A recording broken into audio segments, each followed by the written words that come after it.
రైట్గా కూటమి ప్రభుత్వం ఏడాది పాలనలో అభివృద్ధి సంక్షేమంతో ప్రజలకు భరోసా కలిగిందని మంత్రి నారాయణ అన్నారు. ఈ సందర్భంగా నెల్లూరులోని కటారిపాలెంలో సుపరిపాలనలో తొలి అడుగు కార్యక్రమం నిర్వహించారు. అనంతరం ఇంటింటికి తిరిగి ప్రభుత్వం అందిస్తున్న సంక్షేమ పథకాలను నారాయణ ప్రజలకు వివరించారు.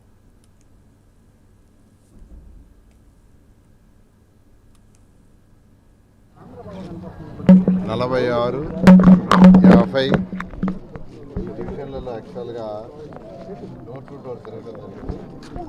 ఈ ఒక్క సంవత్సరంలో ఎన్డీఏ ప్రభుత్వం ముఖ్యమంత్రి గౌరవనీయ నారా చంద్రబాబు నాయుడు గారి యొక్క ఆధ్వర్యంలో ఏమేం పనులు చేసింది అనేది ఒక సవివరంగా వివరించడం జరిగింది.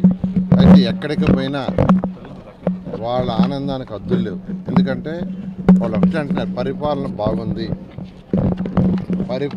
బాగుంది,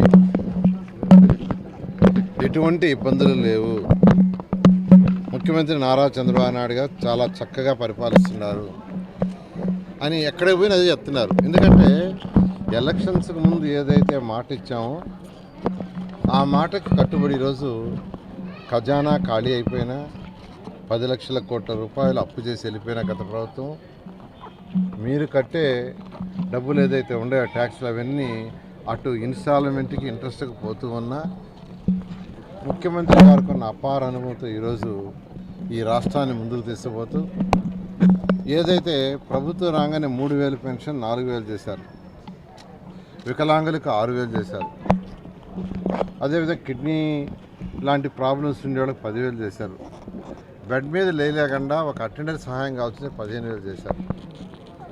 ఇవన్నీ డబ్బులుండి కాదు, మాట ఇచ్చాం ప్రజలకి, మాట తప్పకూడదు. మహిళలకి 3 ఉచిత గ్యాస్ సిలిండర్లు అన్నారు. ఆ 3 యాక్చువల్గా మాట ప్రకారం ఇవ్వడం జరిగింది. అన్నా క్యాంటీన్స్ చక్కగా రోజు 2,25,000 మంది భోంచేస్తుంటే గత ప్రభుత్వం మూసేస్తుంది.